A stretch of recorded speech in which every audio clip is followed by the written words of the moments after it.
এক নতুন সকাল। নমস্কার, শুভ সন্ধ্যা। শুরু করছি অনুষ্ঠান পরম্পরা আয়ুর্বেদের অনুষ্ঠান। পরম্পরা আয়ুর্বেদ ভারতবর্ষের অন্যতম আয়ুর্বেদিক চিকিৎসক পরিবার পরম্পরা আয়ুর্বেদ, যারা দীর্ঘদিনের অধ্যাবসায়, গবেষণা এবং আধুনিক প্রয়োগ কৌশলের মাধ্যমে আয়ুর্বেদ চিকিৎসা বিজ্ঞান জগতে নিয়ে আসতে পেরেছে এক নবদিগন্ত, নবজোয়ার। সেই পরিবারের এই প্রজন্মের স্বনামধন্য উত্তরসূরি আয়ুর্বেদাচার্য ডক্টর দেবব্রত সেন, যিনি বহু দেশের রাষ্ট্রপতি, বহু দেশের প্রধানমন্ত্রী এবং বহু বিশিষ্ট ব্যক্তিবর্গের দ্বারা সম্মানিত। সরাসরি সেই ব্যক্তিত্ব আপনাদের সামনে, সেই উজ্জ্বল নক্ষত্র আপনাদের সামনে লাইভ ফোন ইন প্রোগ্রামে। আর আয়ুর্বেদাচার্য ডক্টর দেবব্রত সেন পরম্পরা আয়ুর্বেদের এই ফোন ইন প্রোগ্রামে অনেক অনেক স্বাগত। শুভ সন্ধ্যা। শুভ সন্ধ্যা আপনাকেও। শুভ সন্ধ্যা অবশ্যই আমার বৃহত্তর পরম্পরা আয়ুর্বেদ আর বৈদ্যস পরিবারের সবাইকে। আবার একটা ইতিহাসের সাক্ষী হতে চলেছে আগরতলা, তাই তো? ত্রিপুরা আগরতলা বিগত 10টা বছর পার করে আবার আগরতলা ত্রিপুরাতে 8ই জুন পরম্পরা আয়ুর্বেদ অর্থাৎ আয়ুর্বেদাচার্য ডক্টর দেবব্রত সেন পৌঁছচ্ছেন। এই একটা বিশাল বড় একটা গল্প এর পেছনে। গল্প নয়, বাস্তব। না, গল্পের কারণে এই যে 10টা বছর, যখন আমার আজও মনে আছে, যখন আমাদের এই জার্নি শুরু হয়েছিল আগরতলার বহু মানুষের অনুরোধ ছিল, কিন্তু আমার নিজের হায়ার এডুকেশান, রিসার্চ ওরিয়েন্টেড কাজ, প্রচুর কিছু অ্যাক্টিভিটির জন্য আমি আগরতলার ক্লিনিকটা সেই মোমেন্টের জন্য আমি যেতে পারিনি বারবার। তো বহু মানুষের অনুরোধ ছিল, প্রচুর প্রেস কনফারেন্স করে ওটাকে ওপেন করা হয়েছিল, সরাসরি সম্প্রচার হয়েছিল আমাদের সিএন নিউজেও। কিন্তু সবচেয়ে যেটা ম্যাটার সেটা হচ্ছে, কিন্তু আগরতলার মানুষ প্রতি মুহূর্তে অনুরোধ করে গেছেন যে ডক্টর সেন, আমরা আয়ুর্বেদ চিকিৎসাটা আপনার থেকে পাই। কারণ তারা জানেন আমার কাছে কিন্তু কোনো ন্যাচারোপ্যাথি চিকিৎসা হয় না, আমার কাছে কিন্তু কোনো রকম ইউনানি চিকিৎসা হয় না। শুদ্ধ আয়ুর্বেদ, যেটা বৈদিক শাস্ত্রীয় আয়ুর্বেদ, আমি সেটুকু করি। এই অথেন্টিক আয়ুর্বেদের ট্রিটমেন্টের জন্য আগরতলা থেকে প্রচুর মানুষ কলকাতায় আসেন আমার। কিন্তু এটা তাদের কাছে, যখন আমার ক্লিনিকে কলকাতায় আসেন, কসবা ক্লিনিক বা হাওড়া স্টেশনের কাছে শিবপুর ক্লিনিক, কিংবা আমার উল্টোডাঙ্গা স্টেশনের পাশে ক্লিনিকে যারা আসেন, কলকাতা ক্লিনিকে বেশিরভাগ আসেন ওনাদের একটা অনুরোধ থাকে যে আগরতলায় কবে আসবেন আপনি, এবং ওনাদের সেই অনুরোধকে সম্মান জানিয়ে আগরতলাতে নিয়মিত আমি যাব। অন্ততপক্ষে মাসে একবার যাওয়ার চেষ্টা করব। ওটা 8ই জুন ডেট নির্ধারিত হয়েছে, এবং খুব কম সংখ্যক পেশেন্ট দেখব। সকালের ফ্লাইটে যাব, বিকেলের ফ্লাইটে আসবে, আমাকে ব্যাপার। তো অল্প কিছু পেশেন্ট দেখবো, শুধুমাত্র খুব জটিল এবং ক্রনিক অসুখে পেশেন্টদের, একদম ম্যাক্সিমাম 20 জন, তার বেশি দেখবো না। তবে তার আগে 24 তারিখ চিচুড়াতে চেম্বার রয়েছে। আগামী 24শে মে চিচুড়া, 8ই জুন আগরতলা, 12ই জুন আরামবাগ, 13ই জুন বাঁকুড়া এবং 15ই জুন পুরুলিয়া। আমি আপাতত এই কটি চেম্বারের কথা বলে, এই সবকটা ক্লিনিকে কিন্তু 15 জনের বেশি আমি দেখবো না, কারণ আমার সময় লাগে পেশেন্টকে ডায়াগনোসিস করতে, দেখতে। প্রচুর ফাইল থাকে, প্রচুর পেপার থাকে স্টাডি করতে। আমি কোনো ক্লিনিকে 15 জনের বেশি অ্যাপয়েন্টমেন্ট দিতে বারণ করেছি, কারণ সেটা আর ক্লিনিকের পর্যায়ে থাকবে না। পেশেন্ট আমার সাথে ভালোভাবে মন খুলে কথা বলতে পারবেন না, কারণ তার এর সাথে মেডিসিন ডেমনস্ট্রেশন থাকে। আয়ুর্বেদ চিকিৎসার তো ভীষণ গুরুত্বপূর্ণ একটা জায়গা হচ্ছে ওষুধের সম্বন্ধে। একটা ধরুন, এমন অনেক পেশেন্ট আসেন যারা জীবনে প্রথম আয়ুর্বেদ চিকিৎসা করছেন, এরা কোনো আয়ুর্বেদ চিকিৎসা করেনি। তাদেরকে আয়ুর্বেদ চিকিৎসা সম্বন্ধে প্রথম তারা একটা ধারণা নিচ্ছেন, সেই জায়গা থেকে ওষুধ সম্বন্ধে কিন্তু তারা ডেমনস্ট্রেশনের সময় লাগে। সবটুকু নিয়ে হাতে সময় নিয়ে প্রত্যেককে তাই আসতে বলা হয়। আজকের অনুষ্ঠানটা শুরু করি। আজকে হচ্ছে নিয়ন্ত্রণে থাকুক সর্দি কাশি। সর্দি কাশি নিয়ন্ত্রণে রাখতে গেলে আমাদের কি করতে হবে, আর যদি নিয়ন্ত্রণে না থাকে তাহলে কি সমস্যা হতে পারে, সবটা নিয়ে আলোচনা। দেখুন, বাচ্চাদের যেমন একটা জুজুর ভয় দেখানো হয়, আমাদের মোটামুটি পোস্ট কোভিড সিচুয়েশানে আমাদেরও কিন্তু একটা মোটামুটি ওই বোধহয় কোভিড আবার এলো, এই একটা ভয় কিন্তু সবার মধ্যে কাজ করে। কিন্তু এটুকু বলে রাখি, কাশির কারণ কিন্তু সব ক্ষেত্রে কোভিড নয়। অকারণ ভয় পাবেন না, সব ক্ষেত্রে কোভিড নয়, সব ক্ষেত্রে সেটা নিউমোনিয়াও নয়। এগুলো একটা কারণ হতে পারে, কিন্তু এর বাইরেও অনেক কারণ থাকে যেগুলো সাধারণ সর্দি কাশিতে আমরা ডাক্তারবাবুরা কিন্তু সহজে ডায়াগনোসিস করতে পারি। এবং এই কমন কোল্ড অ্যান্ড কাফ এর অনেক কারণ থাকে। তার মধ্যে অবশ্যই একটাই গুরুত্বপূর্ণ কারণ হচ্ছে রেসপিরেটরি ট্র্যাক্ট ইনফেকশান। অর্থাৎ খুব সহজভাবে বলতে গেলে যে জিনিসটা বলা যায় সেটা হচ্ছে শ্বাসনালীর প্রদাহ এবং সংক্রমণ। এবং এই যে রেসপিরেটরি ট্র্যাক্ট ইনফেকশান, এটাকে দুভাগে আমরা বলি, আপার ইউআরটিআই, আপার রেসপিরেটরি ট্র্যাক্ট ইনফেকশান, এবং লোয়ার LRTI অর্থাৎ লোয়ার রেসপিরেটরি ট্র্যাক্ট ইনফেকশন। লাংসের কোন জায়গায় ইনফেকশন আছে সেটা নির্ধারণ করার জন্য অর্জুনের যেমন গান্ডিব, আমাদের ডাক্তারবাবুদের স্টেথো, এটা দিয়ে আমরা ডায়াগনোসিস করতে সুবিধা হয়। এবং আমি যেহেতু চেস্টের ব্যাপারটা আমি খুব ভালোবাসা থেকে দেখতাম, কারণ এমন একটা আমার ক্যারিয়ারের সময় গেছে যে সময়ে কলকাতার লেক টাউনের একটা খুব স্বনামধন্য সরকারি হসপিটাল যার নাম পাতিপুকুর টিবি হসপিটাল, সেই হাসপাতালে আমি এক সময় চেস্ট ডিপার্টমেন্টের হাউস ফিজিশিয়ান ছিলাম। অনেক ধরনের এরকম রোগী দেখেছি এবং ওই সময় আমি মানে হাউস ফিজিশিয়ান মানে বুঝতে পারছেন সরকারি হাসপাতালের ডে নাইট করে পেশেন্ট দেখতে হয়েছে। এবং সবচেয়ে যেটা বড় ব্যাপার যে লেক টাউনের এই হসপিটালে বেশিরভাগ পেশেন্ট আসতেন কিন্তু দারিদ্র সীমার নিচে। এবং বলতে দিতেন এই সাধারণ সর্দি কাশি যখন তারা নিয়ে আসতেন, আমরা যখন তার এক্সরে করে দেখতাম কিন্তু সেখানে কিন্তু বেশিরভাগ ক্ষেত্রে পালমোনারি কক্স অর্থাৎ লাংসের টিবি। ওটাকে শিওর হওয়ার জন্য আমরা কিন্তু ওই কাশির একটা ঘং ঘং ঘং ঘং মেটালিক আওয়াজের কাশি, ওই কাশিটার যখন আমরা থুতুটার পরীক্ষা করতাম, পরের দিন সকালবেলা ঘুম থেকে উঠে বলতাম যে আপনি টেনে থুতু ফেলে পরীক্ষা করুন। পরপর 3 দিনের থুতু পরীক্ষা, যেটাকে আমরা ডাক্তারবাবুরা বলি স্পুটাম ফর AB, অর্থাৎ স্পুটাম মানে থুতু, ফর মানে জন্য, AFB that is acid fast bacilli.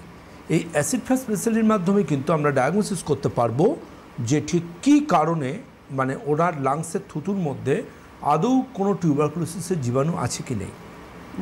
এবং ওখানে কিন্তু DOT প্রসেসে ট্রিটমেন্ট হতো, তখন ডাইরেক্ট অবজারভেশন ট্রিটমেন্ট, মানে পেশেন্টদের সামনেই ওষুধ খাওয়ানো হতো ভারত সরকার দ্বারা নির্ধারিত ডট চিকিৎসা পদ্ধতির মাধ্যমে।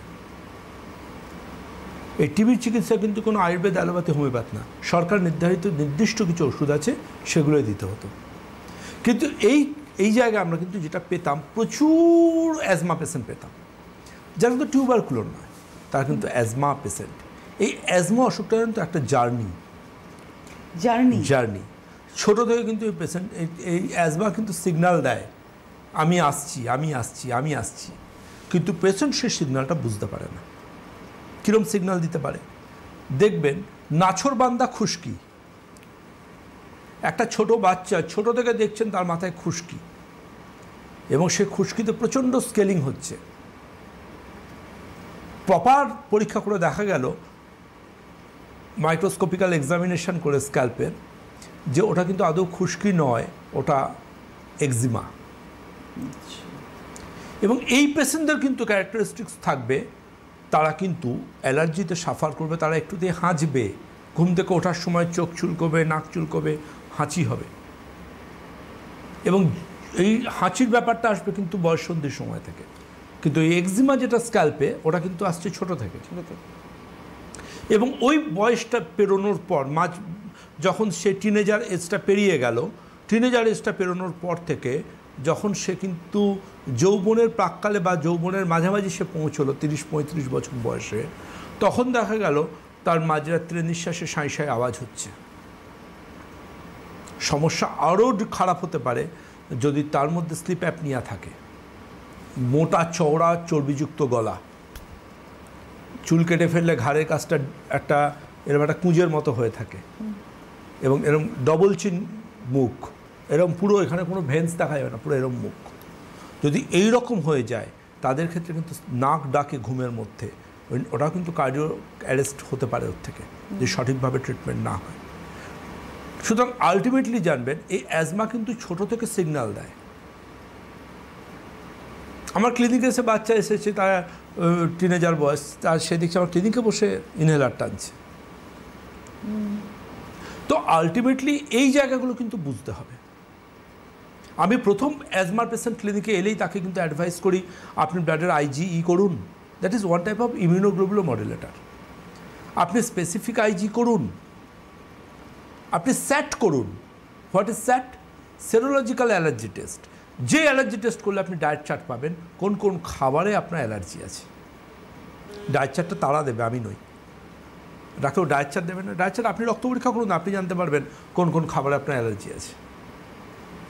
আরেকটা কী ব্যাটার, যদি এখন কারুর বাড়িতে ঘুম থেকে ওঠার সময় হাঁচি হচ্ছে, বা এরকম এই ধরনের সমস্যাগুলো হচ্ছে ছোট বাচ্চাদের ক্ষেত্রে সময় থেকে, তাহলে কিন্তু আপনাকে বুঝতে হবে যে আপনার বাড়ি, আপনি যতই পশুপ্রেমী হন না কেন, আপনার বাড়িতে পাখি, পায়রার মতো পাখি যেগুলো গায়ের লোম ওড়ে, কিংবা কোনো পেটস অর্থাৎ কুকুর বা বেড়াল পোষা যাবে না। একইভাবে মাছ পুষতে পারেন, কিন্তু কুকুর বেড়াল পোষা যাবে না যদি বাড়ির বাচ্চাদের এই ধরনের সমস্যা থাকে, কারণ পেটস থেকে অ্যালার্জির সমস্যা কিন্তু ভীষণ কমন। আসবো আলোচনায়, তার আগে প্রথম বন্ধু। নমস্কার, কে রয়েছেন? হ্যালো। হ্যালো, আমি বলছি সান্নাঘর থেকে, মহামায়াপুরে। হ্যাঁ বলুন।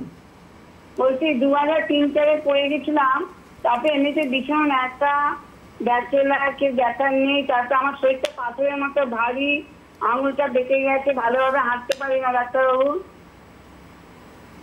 তা আপনি পরীক্ষা নিরীক্ষা করেছেন, এক্সরে করেছেন কিছু? হ্যাঁ, আমি অনেক ইয়ে করেছিলাম, পরীক্ষা হয়েছে, ভীষণ একটা কেউ দেখার নেই, তারপরে ভালোভাবে হাঁটতে পারি না। না না, আপনি আমার কথা শুনতে পাচ্ছেন? হ্যাঁ, শুনতে পাচ্ছি। আপনি পরীক্ষা নিরীক্ষা করিয়েছেন, কাগজপত্র এক্সরে এগুলো আছে? সব আছে, হ্যাঁ, সব। ওগুলো একটু আমার নাম্বারে পাঠিয়ে দিন। দেখুন আমার নাম্বার ওখানে যাচ্ছে, অনেকগুলো নাম্বার দেখবেন, তার মধ্যে আমার নাম্বারটা যেটা হচ্ছে সেটা হচ্ছে 39 লাস্টে আছে। লাস্টে যেটা 39 আছে অর্থাৎ 9830339339, এই নাম্বারে শুধু হোয়াটসঅ্যাপ করবেন। এই নম্বরে হোয়াটসঅ্যাপ করলে আপনাকে ওরা জানিয়ে দেবে, রিপোর্ট দেখে আপনি কোন মাসের কোন তারিখে আপনার বাড়ির কাছাকাছি কোন ক্লিনিকে অ্যাপয়েন্টমেন্ট পেতে পারেন। কেমন? চিন্তা করবেন না, আয়ুর্বেদ চিকিৎসা বিজ্ঞান আপনার সাথে আছে, আপনি সঙ্গে থাকুন। তো এটা হচ্ছে খুব ইম্পর্ট্যান্ট। তাহলে কি, দুটো জিনিস মনে রাখুন, পশুপ্রেমী আপনি হন, পশুদের জন্য করুন, আমার কোনো আপত্তি নেই, সমস্যা নেই, কিন্তু একটা কথা মনে রাখবেন, সেটা হচ্ছে আপনি পশুপ্রেমী হওয়া মানে এই নয় যে আপনার বাড়িতে যদি কোনো এই ধরনের হাই আইজি পেশেন্ট, যার মধ্যে অ্যালার্জিক ম্যানিফেস্টেশন খুব বেশি, যার মধ্যে ঘুম থেকে উঠে একটুতেই হাঁচি হয়, যার মধ্যে ডাস্ট অ্যালার্জির টেন্ডেন্সি আছে, ধুলো ধোয়াতে নাক সরসর করে, চোখ লাল হয়ে যায়, অঝরে নাক দিয়ে জল পড়ে, আপনি সে বাড়িতে কিন্তু কুকুর বেড়াল পুষতে পারেন না। এটা বুঝতে হবে আপনাকে, ফর বৃহত্তর স্বার্থ, বাচ্চাকে ভালো রাখার জন্য। এটা নাম্বার 1। দ্বিতীয় বলবো, স্কিনের এই ধরনের এক্সিমা বা এই ধরনের সংক্রমণ, এমনও অনেক অসুখ থাকে, টিক, এগুলো কিন্তু মারাত্মক ক্ষতিকারক মানুষের শরীরেও। কুকুর যদি পুষতে হয়, মনে রাখবেন আপনি যে খাটে শোবেন সেই খাটে যেন কোনোভাবে কুকুরকে অ্যালাউ করবেন না। কুকুরের জন্য আপনি তার থেকেও ভালো শোয়ার জায়গা রেডি করে দিন। আপনার খাটের যদি খাট হয়, কুকুরের জন্য আপনি পালঙ্ক করে দিন, কিন্তু আপনি যেখানে শুচ্ছেন সেই খাটের চাদর, সেই বেডশিট যেন কোনো অবস্থায় ডে 1 থেকে, যখন সেটা ছোট্ট একটা কুকুরের ছানা থাকবে তখন থেকে তাকে বোঝাবেন এই জায়গাটা কিন্তু তোমার নয়। অনেকগুলো ডিজিজ কিন্তু আপনি এভাবে আপনার ছোট বাচ্চাদের থেকে, ফ্যামিলির থেকে দূরে রাখতে পারবেন। কেউ আছেন? নমস্কার, কে রয়েছেন? হ্যালো। হ্যাঁ, আমি ব্যান্ডেল থেকে বলছি, কাকুলি তরফদার। হ্যাঁ কাকলি বলুন। মানে আমি দাদাভাইয়ের সাথে একটু কথা বলতাম। শুনছি, বলুন। হ্যাঁ, নমস্কার দাদা ভাই। হ্যাঁ নমস্কার। Good evening. Good evening. আমার না একটু সমস্যা হচ্ছে, চিঠিতে সিঁদুর পড়লে না মানে জায়গাটা চুলকোয়, খুব চুলকাচ্ছে, আর মানে খুব ফুলে ফুলে চুলকোয়, উঠছে, আর ছোট ছোট চামড়ার টুকরো উঠছে ওখান থেকে। তো মানে চামড়ার টুকরো ছাড়া বুঝতে পারছি না, একটু ফুলে ফুলে উঠছে আর ব্যথা করছে। ফুলে উঠছে? অবশ্যই আপনার ওই জায়গাতে ইনফেকশন হচ্ছে, অ্যালার্জিক রিঅ্যাকশন হচ্ছে, সিঁদুরের কেমিক্যাল থেকে আপনার এই সমস্যাটা হচ্ছে। কেমন? আমি ওই জন্য এখন পড়া বন্ধ করেছি, আর যেহেতু একটু সিঁদুর না পড়লে কেমন লাগে সেই জন্য। দেখুন, আমি তো কখনোই বলবো না আপনি সিঁদুর পরবেন না, আপনি সিঁদুরের ব্র্যান্ডটা পরিবর্তন করতে হবে। যে সিঁদুরের মধ্যে কোনো রকম কোনো হার্মফুল কেমিক্যাল নেই এমন কোনো সিঁদুর আপনাকে ব্যবহার করতে হবে।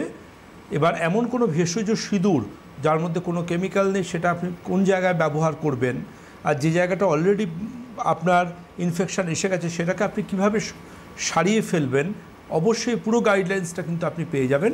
কোন সিঁদুর ব্যবহার করবেন তারও গাইডলাইন্স পেয়ে যাবেন আপনি কিন্তু এক্সপার্ট টিম থেকে। আপনি 9830339339 যোগাযোগ করুন, ওনারা অবশ্যই আপনাকে জানিয়ে দেবেন কোন সিঁদুর আপনি ব্যবহার করবেন, কিভাবে আপনার যে জায়গাটায় একটা অ্যালার্জিক রিঅ্যাকশান হচ্ছে শীতের কাছে, ওটাকে সারিয়ে ফেলবেন। এবং ওই যতদিন না সারছে ততদিন আপনাকে শীতটা তার পার্শ্ববর্তী কোনো জায়গায় ব্যবহার করতে হবে সিঁদুরটা। সঙ্গে থাকুন। তো এটা হচ্ছে ম্যাটার। এবার হচ্ছে কি, ডাস্ট থেকে সাবধান হতে হবে। আর সাবধান হতে হবে কি পেট থেকে। এবার যেটা বলবো দ্যাট ইজ খুব সাবধান হবেন। আপনার বাড়িতে যদি কোনো অ্যাজমা পেশেন্ট থাকে, ডাস্ট অ্যালার্জির পেশেন্ট থাকে, আপনি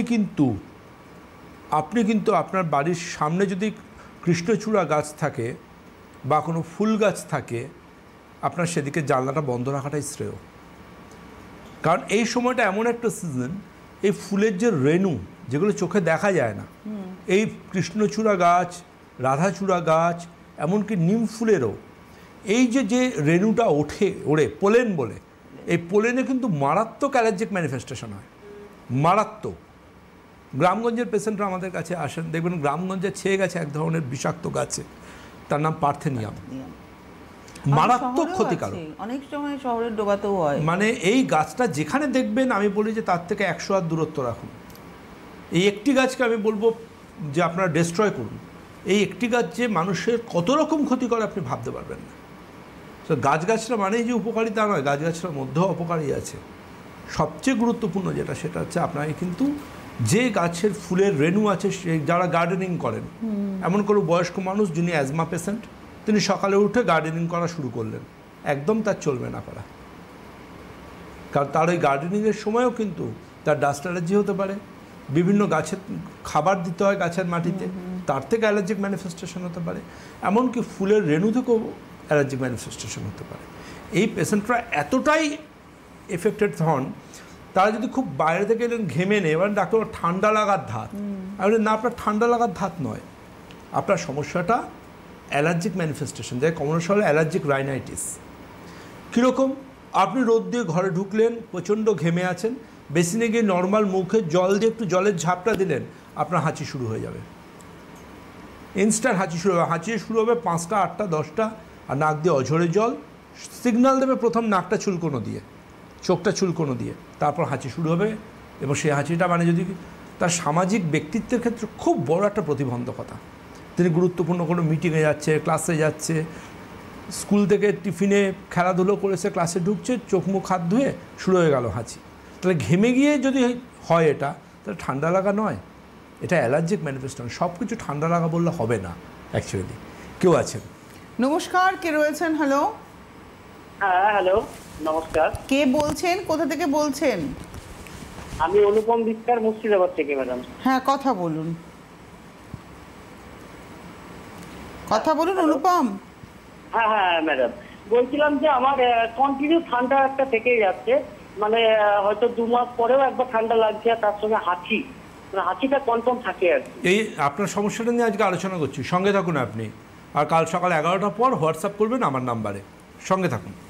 নাম্বার অনেকগুলোই আছে, 9830339339, 9830339343 এইগুলো 39 40 41 42 এতগুলো নাম্বার আছে, কিন্তু হোয়াটসঅ্যাপটা আপনারা 339এই করবেন। একদম 339 ছাড়া অন্য নাম্বারে হোয়াটসঅ্যাপ করবেন না। তো যে আলোচনায় ছিলাম, তাহলে ডাস্ট গেল, পোলেন গেল, পেট গেল, সোয়েটিং গেল, এগুলো হচ্ছে অন্যতম কারণ।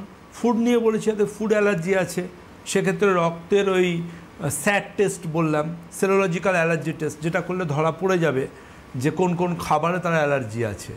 কিন্তু আরেকটা ফ্যাক্টর জানবেন, যে ফ্যাক্টরটা অ্যাজমার কারিগর, মানে অ্যাজমা পেশেন্ট তাকে সে বানিয়েই ছাড়বে, এবং সে বুঝছে না যে আজকে আমার 25-30 বছর বয়সে আমি যে কর্মটি করছি, এর এফেক্টে 80 বছর বয়সে আইসিইউতে যখন আমি ঘরে বসে যখন নেবুলাইজেশান নেব, বা আইসিইউতে যখন ভেন্টিলেটর চলবে, তখন আমার কতটা আনন্দ হবে। কারণ মানুষ কর্মাটা সবসময় রিটার্ন আসে। একটি ছেলে বা মেয়ে মনে করছে যে সিগারেটটা খেয়ে আমি ধোঁয়াটা উড়িয়ে দিলাম আকাশে, কিন্তু সে ধোঁয়াটা উড়িয়ে দিল আকাশে ঠিক কথা, কিন্তু সে সিগারেটেরটা যে খাচ্ছে তার কর্মফলটা শরীরে যাচ্ছে। আমি সিম্পলি বলছি কর্মফল। আপনি বলতে পারেন সিগারেট না খেলে কি মানুষের ক্যান্সার হয় না? হয়। অ্যাজমা হয় না? হয়। কিন্তু জানবেন, দুটো কথা বলছি, আপনি বাড়িতে দরজায় ছিটকিনি দিতে যদি ভুলে যান, সে রাত্রে কি ডাকাতি হয়? আবার এমনও হয় দরজা ভেঙেও ডাকাতি হয়। সুতরাং একটা কথা মাথায় রাখবেন, সায়েন্স বলছে প্রবণতা অনেক গুণ বেড়ে যায়, প্রবণতা বেড়ে যায়। সুতরাং মনে রাখবেন, সিগারেটকে আজকে আপনি খাচ্ছেন, আপনি নিশ্চিন্ত থাকবেন, সিগারেট কিন্তু আগামী দিনে আপনাকে খাবে। ক্যান্সার না করুক, অন্ততপক্ষে অ্যাজমা করবে আপনাকে। দায়িত্ব নিয়ে বললাম। আর অ্যাজমা না করুক, বাইপাস সার্জারিটা হওয়ার সম্ভাবনা খুব বেশি থাকবে আপনার, ওপেন হার্ট সার্জারি। কারণ সিগারেট হার্টকে পুরো ব্লক করে দেয়, এটা ক্লিনিক্যালি প্রুফেড। কেউ আছেন? নমস্কার, কে রয়েছেন? Hello hello. যে আলোচনায় ছিলাম যে এটা একটা খুব গুরুত্বপূর্ণ ম্যাটার। তো এই সবকটা সমস্যার সাথেই কিন্তু কাশি জড়িয়ে। এই যতগুলো সমস্যা বললাম এগুলো কিন্তু কাশির সাইন বা সিমটম দেবে। কীরকম দেবে? এই ধরনের পেশেন্টদের ক্ষেত্রে কিন্তু নকচার্নাল কাফ খুব বেশি হবে, রাত্রে শোয়ার পর কাশি শুরু হবে, কাশির দমকে তার ঘুম চলে যাবে, মনে হবে উঠে বসলে একটু আরাম পাচ্ছেন, গরম জল খেলে একটু আরাম পাচ্ছেন, বা একটুখানি কাপ সিরাপ খেলে তৎক্ষণাৎ আরাম পাচ্ছেন, কিন্তু আবার যেই কে সেই। তো আলটিমেটলি এই যে কন্টিনিউ কাশি, এই কাশিটা কেন হচ্ছে এটা ডিটেক্ট করাটা ভীষণ প্রয়োজন। প্রথম ভাবতে হবে যে এগুলো কি, যে কারণগুলো বললাম সেই কোনো কারণের মধ্যে, নাকি এমন কোনো কারণ যেটা কোনো জীবাণু সংক্রমণের জন্য হচ্ছে। এই যে বেশিরভাগ ক্ষেত্রে দেখবেন, আপনাকে বলি, একটু জ্বর ঠান্ডা লাগা 3-4 দিন গেল, কিছু হোক না হোক, ডাক্তারবাবুকে দেখানো হোক, মানে সময় নেই, স্যাটাক্সের দোকানে গিয়ে অ্যান্টিবায়োটিক খেয়ে নিল, দোকানে গেল অ্যান্টিবায়োটিক খাওয়া শুরু করে দিল নিজে থেকে। কে বোঝাবে মানুষকে যে যত সর্দি কাশি তার 90% কারণ কিন্তু ভাইরাস। আর বিশ্বাস করুন, এই ভাইরাসকে, একটা ভাইরাসকেও অ্যান্টিবায়োটিক মারতে পারে না। রিয়েলি? ঠান্ডা লাগার 90% কারণ যখন ভাইরাস, অথচ এই ভাইরাসকে অ্যান্টিবায়োটিক মারতে পারে না। অ্যান্টিবায়োটিক খাচ্ছি, অ্যান্টিবায়োটিক মারতে পারে ব্যাকটেরিয়াকে, কিন্তু ঠান্ডা লাগে 90% ক্ষেত্রে ভাইরাসের জন্য। ভাইরাসের উপর অ্যান্টিবায়োটিকের কোনো ভূমিকা নেই। এদিকে দোকানে যাচ্ছে, দাদা কোন পাওয়ারফুল একটা অ্যান্টিবায়োটিক দিন, তাতে কালকের মধ্যে। কী হচ্ছে আপনার? আপনি আপনার রোগ প্রতিরোধ ক্ষমতাকে নষ্ট করছেন। অ্যান্টিবায়োটিক তো বোকা, সে যত ব্যাকটেরিয়া আছে সবাইকে মারবে। এবার ভাবুন, আপনার পেটের মধ্যে যে ভালো ব্যাকটেরিয়া আছে, যেগুলো আপনার সব সিস্টেমকে ভালো রাখতে সহায়তা করছে, গাট হেলথকে মেনটেন করছে, অ্যান্টিবায়োটিক এতটাই বোকা, তাদেরও কিন্তু গিয়ে মেরে দেবে। তাহলে লাভ কী হবে? আপনার যে অসুখের জন্য আপনি ভুগছেন সেটা বারে বারে হবে, আপনার ইমিউনিটি কমবে।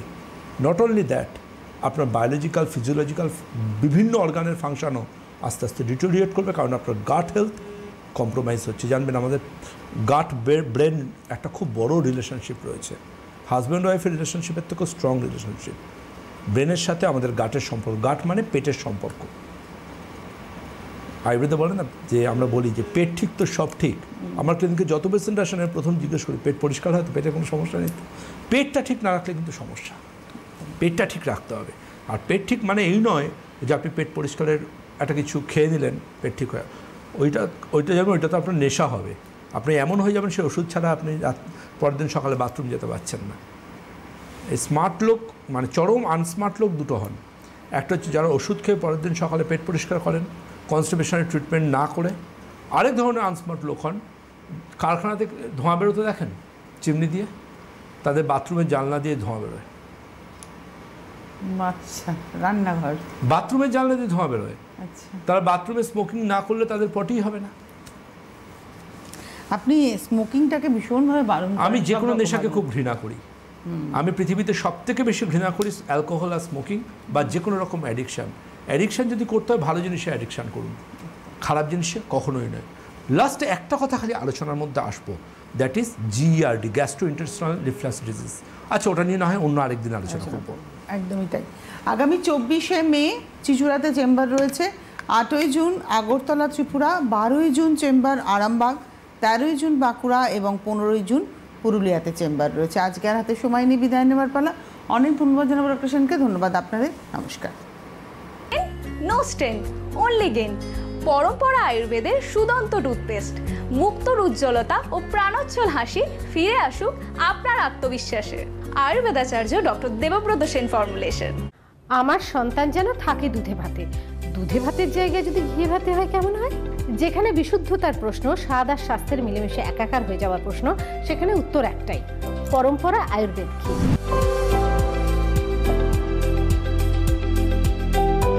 পুষ্টিগুণে ভরপুর, ইমিউনিটি বুস্টার, খেয়ে সুখ, খাইয়ে সুখ।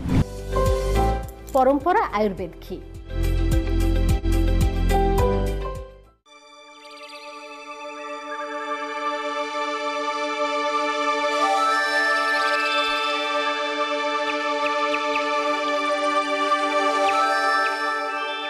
তোমার ছোঁয়াতে ভালোবাসা কি রঙিন, ও আমার মনেতে স্বপ্ন সাজাতে পরম্পরা সারাদিন।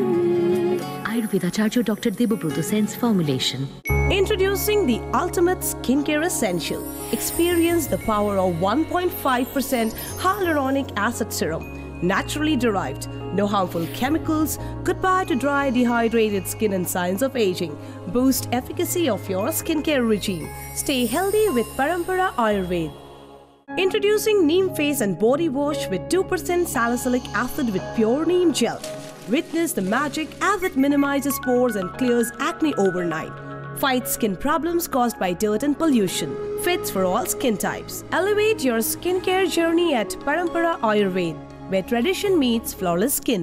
Our peach and honey moisturizer is full of pure peach milk and forest honey. Free from harmful chemicals, humectants that seal moisture deep within your skin. Apply and experience. Parampara Ayurveda, where nature meets nourishment.